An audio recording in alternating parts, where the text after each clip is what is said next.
साथियों welcome back. आप सब लोगों का बहुत बहुत स्वागत है मेरे यूट्यूब चैनल पर। चलिए एक बार फिर हम लोग उपस्थित हैं नवजीवन कैंपस ऑनलाइन क्लास में। और इस क्लास में हम लोग नाइट सेशन के अंतर्गत देखते हैं क्वेश्चन आवर 10 के दम के रूप में।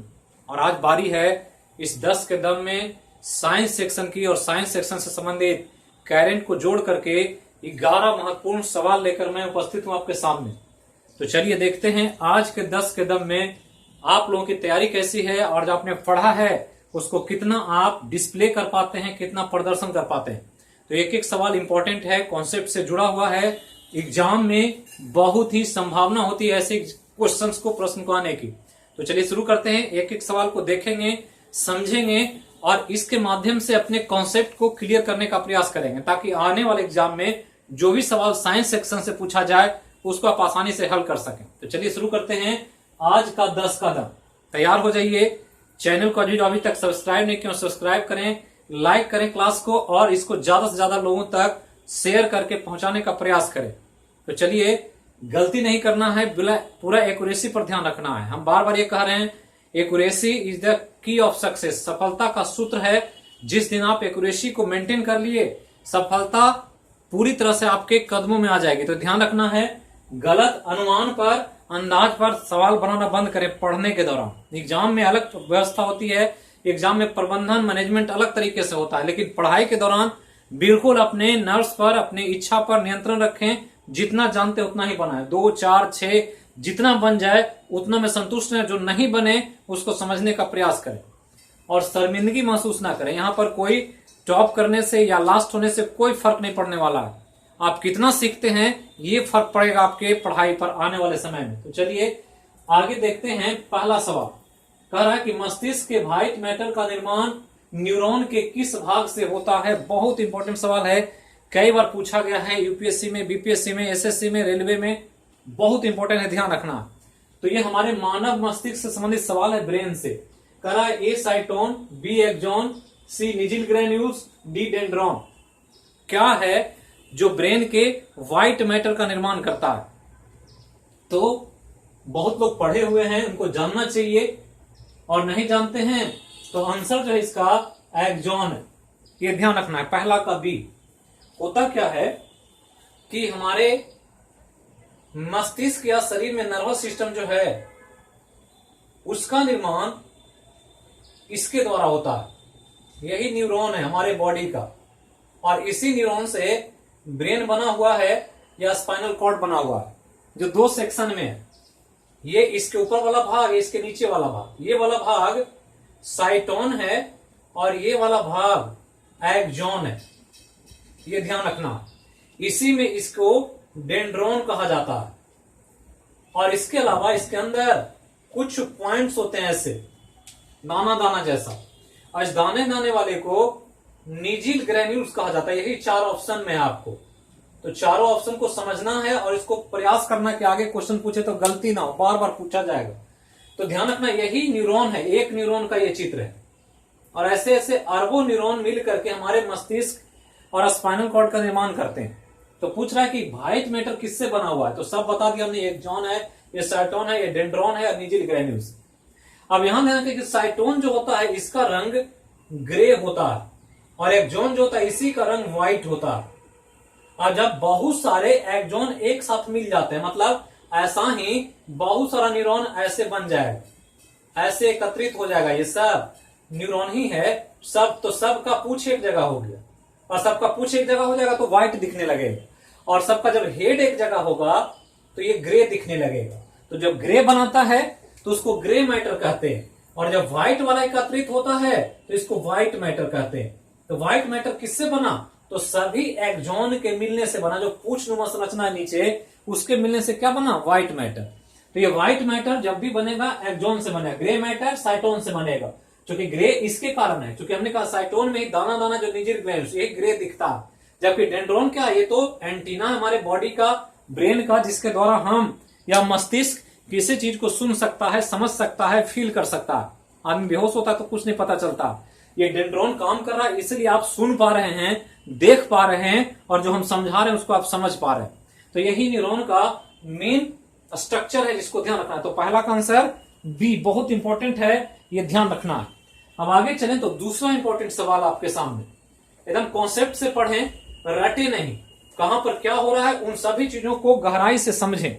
अब यहां ध्यान दें, कह रहा है कोशिकीय श्वसन में साइटोप्लाज्म में एक अणु ग्लूकोज से कितना एटीपी बनता है। ये श्वसन का सवाल है, ये ध्यान रखना। श्वसन में हम लोग ग्लूकोज खाते हैं और ग्लूकोज खा करके एटीपी बनाते हैं और यही एटीपी से ऊर्जा मिलती है और यही ऊर्जा से हम काम करते हैं। ऊर्जा खत्म हो जाती है, हम थक जाते हैं, फिर भोजन चाहिए, भूख लग जाती है, तो यही सिस्टम चलता रहता है। ये सब सेल में होता है। तो उसी के बारे में पूछ रहा है कि कोशिका जब श्वसन करता है तो उसके साइटोप्लाज्म में एक अणु ग्लूकोज से कितना एटीपी बनता है जो ऊर्जा देगा। ऑप्शन है 2 एटीपी, 38 एटीपी, 30 एटीपी, 8 एटीपी। कितना एटीपी बनेगा?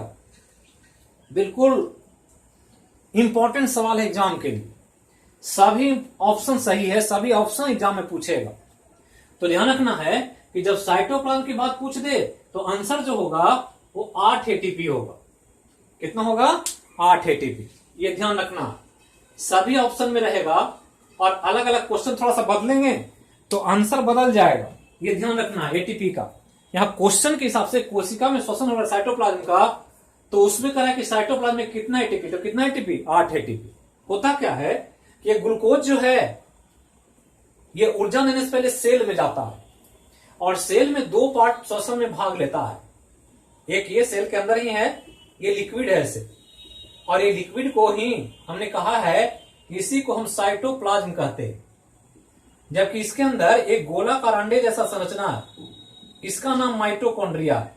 ये सब आप पढ़े हैं क्लास में, आपको सब बताया गया है, चाहे ऑफलाइन हो चाहे ऑनलाइन।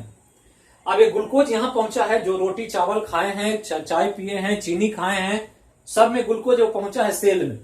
अब इस सेल में ग्लूकोज का ब्रेक डाउन होगा तो एटीपी मिलेगा एंजाइम की मदद से। तो यहाँ 2 प्रक्रिया, एक प्रक्रिया साइटोप्लाज्म में होगा और दूसरा प्रक्रिया यहां होगा माइटोकॉन्ड्रिया के अंदर। तो ये जो साइटोप्लाज्म में होगा इसको ग्लाइकोलिसिस कहा जाता है। ग्लूकोज का टूटना, ग्लाइको मतलब ग्लूकोज और लिसिस मतलब टूटना। तो ग्लूकोज टूटेगा तो एटीपी देगा। केरोसिन, पेट्रोल, डीजल जलाते हैं तो ऊर्जा देता है, वैसे ही हमारे शरीर के लिए ईंधन ग्लूकोज है। तो ईंधन जब टूटेगा तो ऊर्जा देगा, उसी से हम काम करेंगे। तो ये जो काम हो रहा है ग्लूकोज का ग्लाइकोलिसिस होना, ये साइटोप्लाज्म, ये लिक्विड में, और जब ऐसा होता है तो 8 एटीपी मिलता है। अब ये जब ग्लाइकोलिसिस हो जाएगा तो अब जो बना है वो यहां पहुंच जाएगा माइटोकॉन्ड्रिया में, और माइटोकॉन्ड्रिया के अंदर दूसरा काम होगा जिसको क्रेब्स साइकिल कहते हैं। और क्रेब्स साइकिल होगा तो एक ग्लूकोज से 30 एटीपी मिलेगा। तो 30 एटीपी भी आंसर में है। तो ये माइटोकॉन्ड्रिया के अंदर, माइटोकॉन्ड्रिया के बाहर कितना? 8 एटीपी। टोटल कितना? तो 30 और 8 38 एटीपी। और बैक्टीरिया अगर होता ये, या हमारा शरीर नहीं होता, बैक्टीरिया का शरीर होता, तो एक ग्लूकोज से 2 ही एटीपी मिलता। तो सब इंपॉर्टेंट है, कहां कितना बन रहा।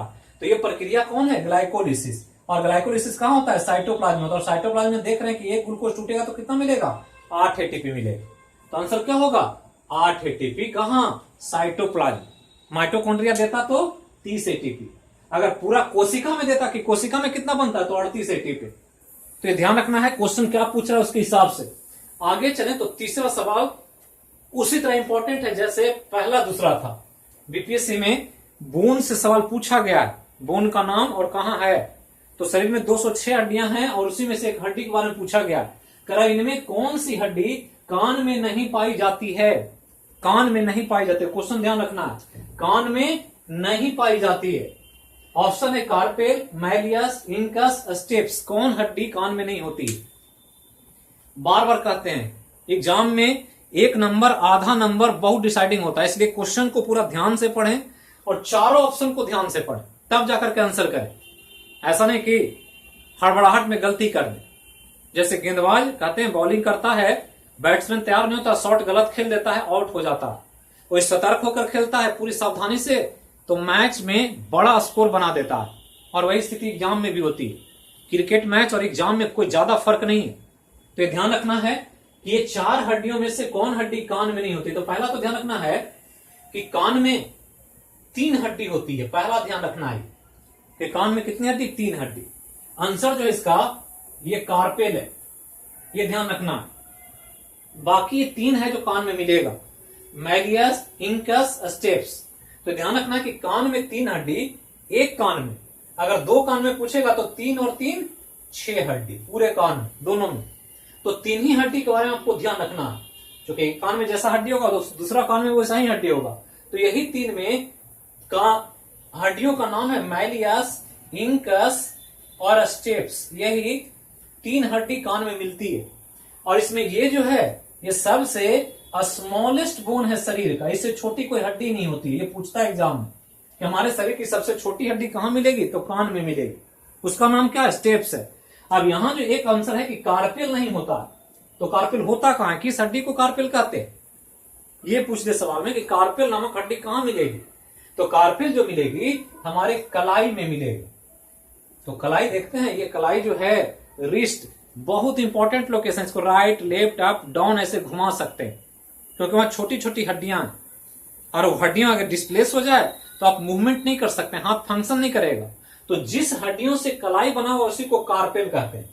तो ये ध्यान रखना कि कलाई की हड्डी का नाम क्या है, कार्पेल। और कार्पेल कितना होता है, एक रिस्ट में कितना कलाई होता है, एक कलाई में कितनी हड्डियां होती है, कलाई में हड्डियों की संख्या, तो कार्पेल की संख्या 8 होता है। ध्यान रखना है, छोटी छोटी 8 हड्डियां मिल करके हमारे रिस्ट का निर्माण करती है, और उसी से हम मूवमेंट कर पाते हैं, लेफ्ट राइट राउंड घुमा सकते हैं आप। तो किसके कारण, इस कार्पेल के कारण। तो ये ध्यान रखना बहुत इंपॉर्टेंट है। तो ये कार्पेल की बात। आगे चलें तो चौथा सवाल बहुत इंपॉर्टेंट है, फिजिक्स का, बार बार पूछा जाता है। कह रहा है चौथा सवाल कि 2 पिंडों के बीच की दूरी को आधी कर दिया जाए तो उनके बीच का गुरुत्वाकर्षण बल होगा, दुगना होगा, आधा होगा, 1/4 होगा, 4 गुना होगा। गुरुत्वाकर्षण से सवाल है, न्यूटन्स लॉ ऑफ ग्रेविटेशन, बहुत इंपॉर्टेंट। कितना होगा ये, बीच की दूरी आधी कर दिया जाए। क्वेश्चन क्या कह रहा है, एक पिंड है ऐसे, एक दूसरा पिंड है ऐसे, ये पिंड यहां से यहां रखा हुआ है r डिस्टेंस पर। अब कहता है कि इसको उठा करके थोड़ा सा नजदीक ले आए, ऐसे ले आए, और इसको r के जगह r/2 पर रख दे, आधा कर दे दूरी। तो फोर्स जो ग्रेविटेशन दोनों के बीच लगेगा वो कितना होगा, दुगना हो जाएगा, आधा हो जाएगा, 1/4 हो जाएगा, 4 गुना हो जाएगा। कितना होगा, कितना होगा ये, तो ये 4 गुना हो जाएगा। आंसर कितना होगा, 4 गुना। कैसे, तो न्यूटन्स लॉ में पढ़े हम लोग, Fg बराबर G m1 m2 और बटा r², यही पढ़े हैं ग्रेविटेशन कि गुरुत्वाकर्षण बल जो 2 पिंड पर लगता है वो दोनों पिंड के गुणनफल, द्रव्यमान के गुणनफल का सीधा समानुपाती, और बीच के दूरी का वर्ग का r², बीच की दूरी के वर्ग का उल्टा समानुपाती होता है। तो ये डिस्टेंस है, ये द्रव्यमान है, तो द्रव्यमान तो कोई चेंज नहीं हुआ, इधर उधर करेंगे तो ये m1 m1 है, यहां भी m1 m2 ही होगा। ये द्रव्यमान में तो कोई बदलाव किसमें है, डिस्टेंस में बदलाव है। तो पहले r था, वो r/2 हो गया, तो ये वाला राशि कांस्टेंट है ऊपर वाला, तो बचेगा क्या, तो Fg is inversely proportional to r², यही ना है, ऊपर तो कांस्टेंट है, बदला नहीं है, ये बदल रहा है। तो इसका रिलेशन उल्टा है, उल्टा है मतलब अगर लिखें F1 बटा F2 तो बराबर लिख सकते हैं R2 और बटा R1 का होल स्क्वायर, यही ना होगा। तो अब इसको सॉल्व करें इसी को, तो F1 और बटा F2 बराबर क्या लिख सकते हैं, R2 कितना है, R2 है R/2, R/2 हो गया ना, दूसरा भाग R/2 है, और बटा क्या, ये बटा में है नीचे, बटा क्या R/2, और नीचे में R है।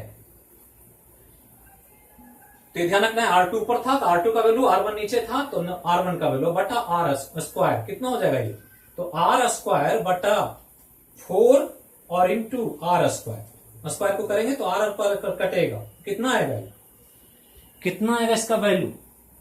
तो वैल्यू पर ध्यान देना है कि क्या आ रहा है। अब वैल्यू देखें तो इसी को रख रहे हैं, तो F1 और बटा F2 बराबर क्या हो गया, 1/4, इसलिए F2 बराबर कितना हो गया, तो इसको इससे गुना करें तो कितना होगा 4F1, मतलब जो दूसरा बल मिलेगा बाद का वो पहले बल का कितना है, 4 गुना, मतलब आधा करेंगे तो 4 गुना हो जाएगा। क्यों, क्योंकि उल्टा स्क्वायर है R का, दूरी का उल्टा है, दूरी घटाने पर बल बढ़ेगा और दूरी बढ़ाने पर बल क्या होगा, घटेगा, क्योंकि उल्टा रिलेशन है।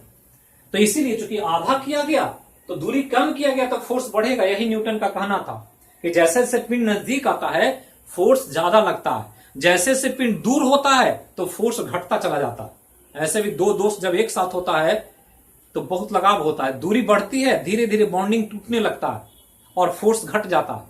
साथ में तैयारी करते हैं, दो दोस्त बहुत एक दूसरे में क्लोज अफेक्शन होता है, सब कुछ एक साथ करते हैं, खाना पीना, रहना, घूमना फिरना, मार्केटिंग करना, लेकिन उसी में से एक दोस्त को जॉब हो जाता है, एक दोस्त को नहीं हो पाता, तो कुछ धीरे धीरे वो दोस्त से दूरी बनने लगती है। शुरुआत में तो कुछ फोन कॉल्स आ जाएगा, कुछ मैसेज आ जाएगा और समय के साथ साथ एक दूसरे की दूरी के कारण बॉन्डिंग टूटेगा और फिर 2-4-10 साल में ये भी भूल जाएंगे कि कभी हमारे साथ वो रहता भी था कि नहीं रहता था।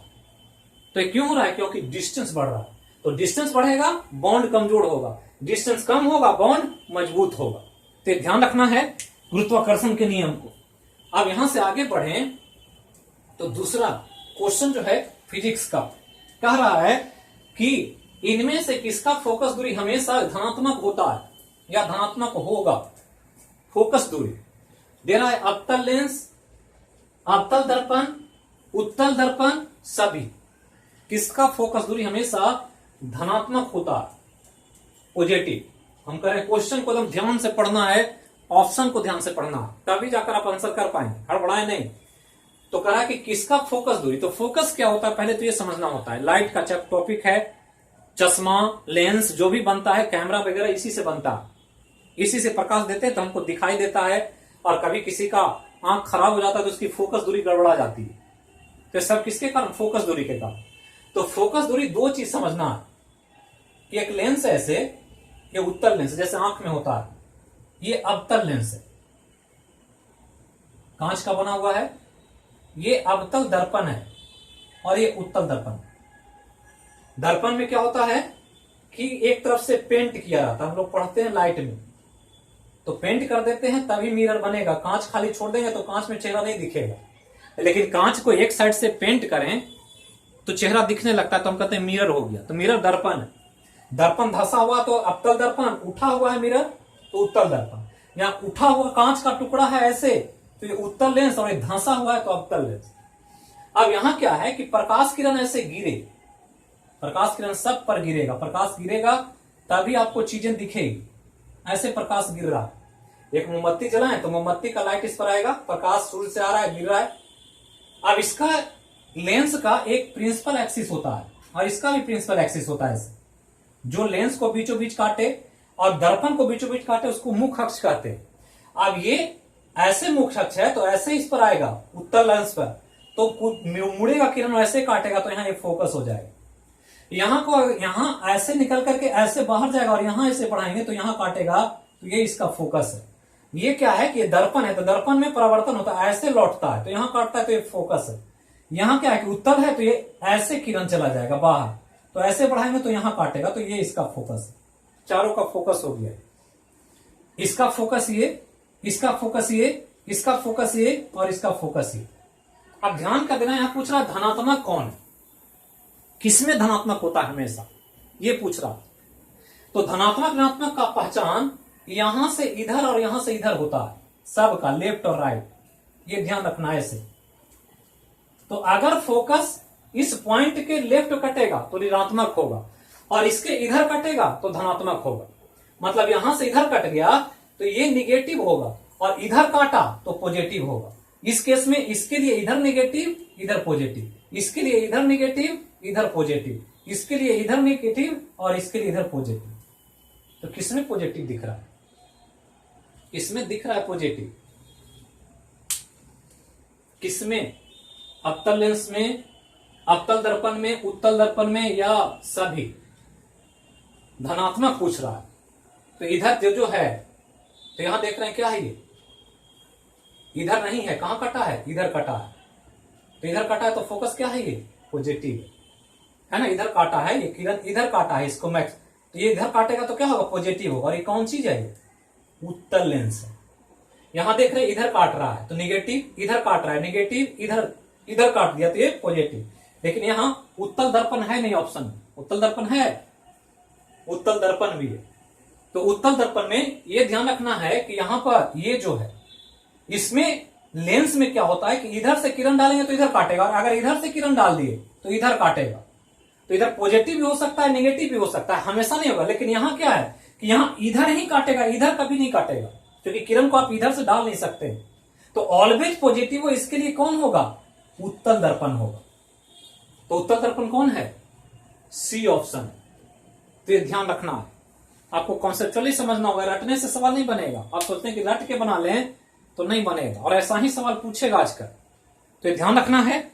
जो हम लोग लाइट में पढ़ते हैं तो वहां पर पूरा फोकस, प्रिंसिपल एक्सिस, पोल, ध्रुव, ऑप्टिकल सेंटर सब बताया जाता है, और कैसे प्रतिबिंब बनता है ये सब हम लोग समझते हैं।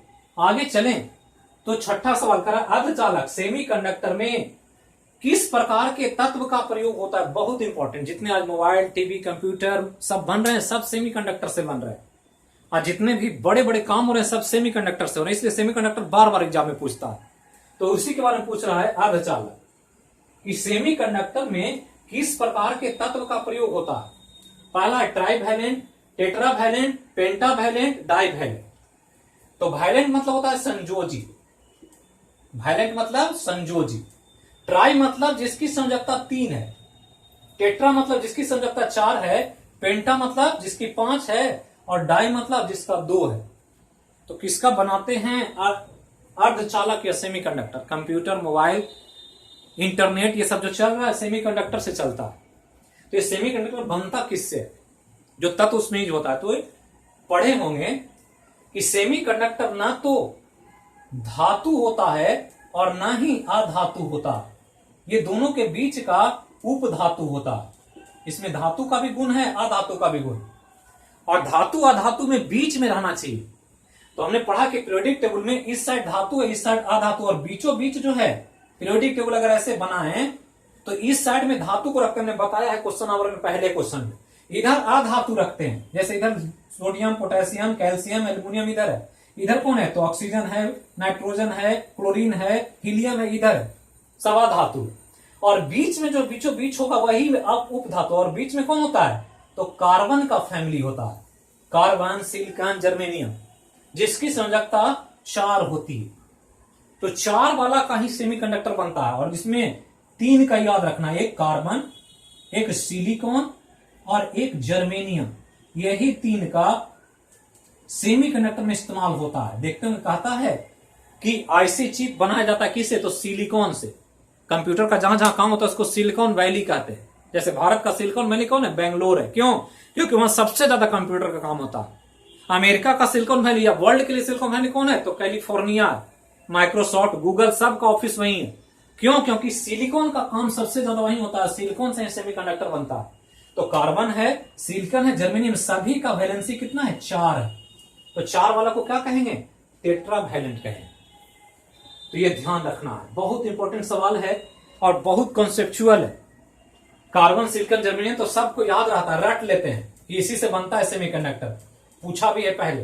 लेकिन अगर क्वेश्चन घुमा दिया तो आप परेशान ना हो, बिल्कुल आसान होता है, समझने का नजरिया होना चाहिए। आगे चलें तो कह रहा है इनमें सर्वाधिक पाई बॉन्ड किस यौगिक में है? इनमें सर्वाधिक पाई बॉन्ड किस यौगिक में है? इथिलीन, एसिटिलीन, मीथेन, ईथेन, किसमें है पाई बॉन्ड? अभी हाइड्रोकार्बन पढ़े हम लोग केमिस्ट्री के क्लास में, और ये सब हाइड्रोकार्बन है, ये ध्यान रखना। ये अल्कीन है, ये अल्काइन है, ये अल्केन है, और ये भी अल्केन है। ये सब पढ़ाया गया। अभी हाल आज ही क्लास हुआ है 4 बजे, और इसके पहले भी 1-2 क्लास हुआ था हाइड्रोकार्बन के बारे में। तो यहां पर पाई बॉन्ड पूछ रहा है। तो पाई बॉन्ड और सिग्मा बॉन्ड 2 बॉन्ड होता है हाइड्रोकार्बन में, ये ध्यान रखना। अब ये ध्यान रखना कि जितना भी सिंगल बॉन्ड होगा, एकल बॉन्ड, वो सब सिग्मा होगा। जितना सिंगल बॉन्ड होगा वो सिग्मा होगा। और सिंगल के अलावा डबल बॉन्ड या ट्रिपल बॉन्ड हो, सिंगल के अलावा, एक सिंगल है उसके अलावा कोई बॉन्ड है, तो डबल ट्रिपल में जितना एक के अलावा होगा सब पाई बॉन्ड होता है, यही याद रखना। तो यहां देखिए ये क्या है? इथिलीन है, C2H4। हमने सूत्र बताया था आज ऑनलाइन क्लास में। तो ऑनलाइन क्लास जब हुआ था उसमें देखे होंगे कि हमने बताया था कि C2H4 ऐसे लिखते हैं, ये तो ये C2H4 हो गया, 2 कार्बन 4 हाइड्रोजन। तो ये सब सिंगल बॉन्ड।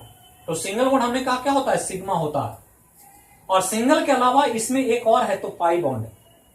सिंगल एक है और सिंगल तो एक होगा तो सिग्मा हो गई, उसके अलावा जो होगा पाई होगा। तो इसमें कितना पाई हो गया? एक पाई। ये C2H2 है।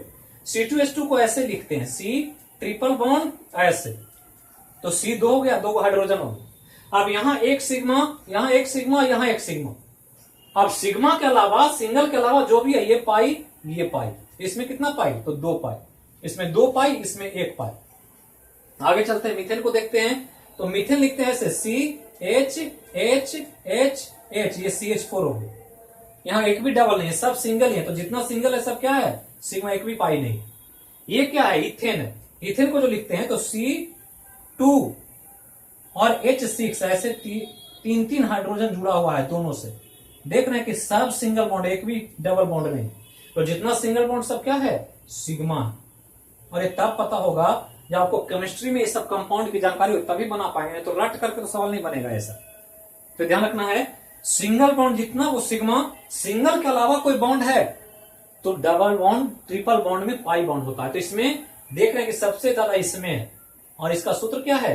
C2H2, जिसका नाम एसिटिलीन है। इन चारों में, तो इन चारों में जो पाई बॉन्ड अधिक पूछ रहा है किसमें है? तो C2H2 में। क्यों है? क्योंकि इसमें ट्रिपल बॉन्ड, ट्रिपल बॉन्ड होने के कारण एक तो सिग्मा है, लेकिन बाकी जो दो है वो क्या है? पाई है। तो ध्यान रखना। आगे चलें तो 8वां सवाल कह रहा है कि आवर्त सारणी में किसी वर्ग में सबसे बड़ा परमाणु कहां होता है? बहुत इंपॉर्टेंट सवाल है। अभी रेलवे में जो पिछली बार एलपी टेक्नीशियन में बार बार पूछा गया। तो कह रहा है एक ग्रुप ले लें ऐसे पीरियोडिक टेबल में, वर्ग है ना, ग्रुप है, और कह रहा कि इसमें सबसे बड़ा परमाणु कहां होता है? ऊपर में होता है, बीच में होता है, नीचे होता है, कहां होता है? ये सवाल है। ऑप्शन है सबसे ऊपर होता है, सबसे नीचे होता है, बीच में होता है, सभी समान होता है। तो मान लें कि यहां पर हमें फर्स्ट एक ग्रुप है पीरियोडिक टेबल का, जिसमें हाइड्रोजन है, लिथियम है, सोडियम है, पोटेशियम है, रुबिडियम है, सीजियम है और एक और फ्रांसियम है। यही एक ग्रुप का तत्व है। जैसे पहला ग्रुप एल्काली मेटल, सब धातु है, फर्स्ट ग्रुप। यहीं से पीरियोडिक टेबल शुरू होता है, जिसके फिर बगल में दूसरा, तीसरा, चौथा, 18 ऐसे ऐसे लाइन। ये पहला लाइन। तो कह रहा है इसमें कौन परमाणु का साथ सबसे बड़ा होगा, कहां रखेंगे? तो हाइड्रोजन को देखें तो हाइड्रोजन ऐसे है, एक ऐसे है बस, इसके पास और कुछ नहीं। लिथियम में ये नाभिक और नाभिक के बाहर दो लाइन है। सोडियम में आए, लाइन को ही यहां से हम ऐसे बना लेते हैं, चीजें ज्यादा स्पष्ट हो जाएगी। ये लिथियम है। सोडियम में आएंगे तो सोडियम में फिर आएंगे नीचे, तो नाभिक और नाभिक के बाहर तीन घेरा है। पोटेशियम में आएंगे तो पोटेशियम में फिर नाभिक है और नाभिक के बाहर चार घेरा। चार घेरा क्या है? ये सेल है, ऑर्बिट इसको कहते हैं। और ऑर्बिट का सेक्टर में बताया आपको। यहां भी तीन ऑर्बिट, यहां दो ऑर्बिट, यहां एक ऑर्बिट। ये पहला में इसलिए एक ऑर्बिट, यहां दो ऑर्बिट, यहां तीन ऑर्बिट, यहां चार ऑर्बिट, यहां 5 ऑर्बिट, यहां 6 ऑर्बिट और यहां 7 ऑर्बिट। तो जब एरिया बढ़ाएंगे, कमरा बढ़ाएंगे, तो साइज क्या होगा? बड़ा हो जाएगा। यहाँ कमरा एक ही है तो छोटा घर है, यहाँ कमरा 2 है तो बड़ा घर है, 3 कमरा हो गया तो और बड़ा घर है, या 4 कमरा हो गया तो और बड़ा घर है। मतलब जैसे जैसे नीचे जा रहे हैं, इस एटम का साइज क्या होता जा रहा है? बढ़ता चला जा रहा है। तो पीरियोडिक टेबल जितना नीचे होगा, साइज उतना ही बड़ा होगा। और इसलिए पूछा कि वर्ग में बड़ा परमाणु कहां होगा? तो सबसे नीचे जो होगा वो सबसे बड़ा होगा।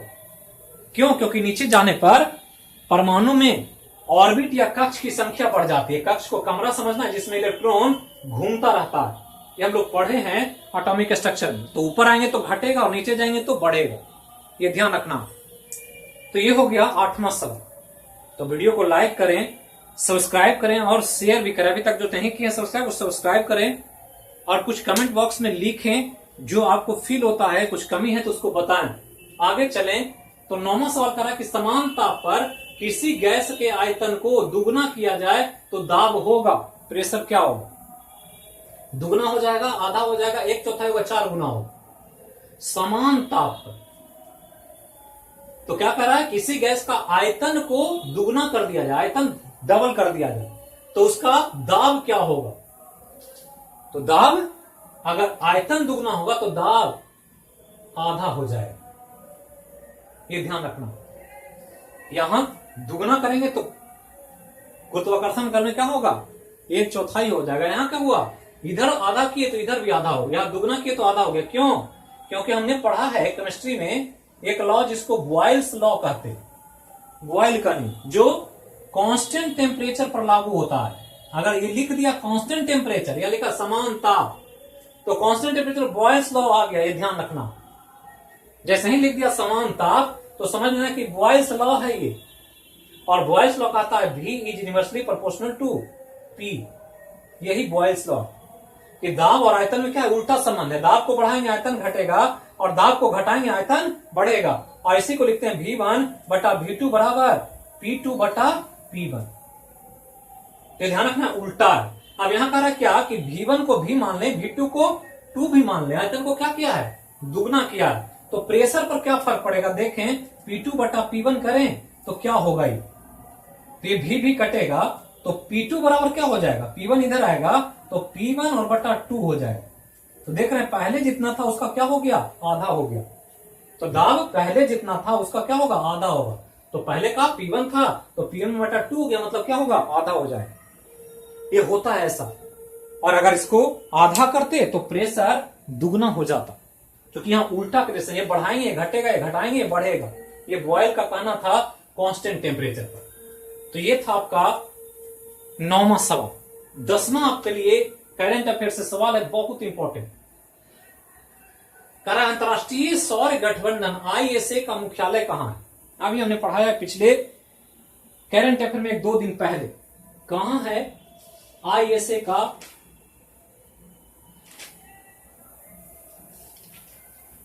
ISA का मुख्यालय कहां है। तो international solar association alliance, international solar alliance कहां है ये, इसका मुख्यालय पूछ रहा है। पेरिस में है, गुरुग्राम में है, जिनेवा में, नई दिल्ली में, कहां है।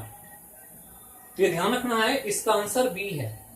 क्यों बी है, क्योंकि ध्यान रखना, हमने कहा था कि ISA का गठन 2015 में हुआ था, और ये किया था भारत के प्राइम मिनिस्टर और फ्रांस के प्रेसिडेंट ने, राष्ट्रपति, ये दोनों ने मिलकर के इसका गठन किया, जिसके तहत भारत को विश्व स्तर पर सोलर सिस्टम का बड़ा सेंटर बनाने का प्रयास किया जा रहा है, और इसलिए सोलर एनर्जी पर बहुत काम हो रहा है। और इसी के तौर पर अभी हाल फिलहाल में भारत को और फ्रांस को इस ISA का पुनः अध्यक्ष और उपाध्यक्ष या राष्ट्रपति या उपराष्ट्रपति कह सकते चुना गया ISA का, और इसीलिए चर्चा में था। इसके अभी वर्तमान में 121 सदस्य हैं, और भारत और फ्रांस, ये भारत और फ्रांस इसका फाउंडर मेंबर है, इसका गठन किया इसने, दोनों ने मिल करके और इसका गठन किया। और भारत के कार्य क्षेत्र को देखते हुए इसका मुख्यालय गुरुग्राम अर्थात दिल्ली के गुड़गांव, हरियाणा के गुड़गांव में रखा गया, ये ध्यान रखना। तो गुड़गांव, जिसी का गुड़गांव का ही नाम अब गुरुग्राम हो गया, तो गुरुग्राम में इस ISA का मुख्यालय है, ध्यान रखना। अभी वर्तमान में अध्यक्ष और उपाध्यक्ष के पोस्ट पर फ्रांस और इंडिया ही है।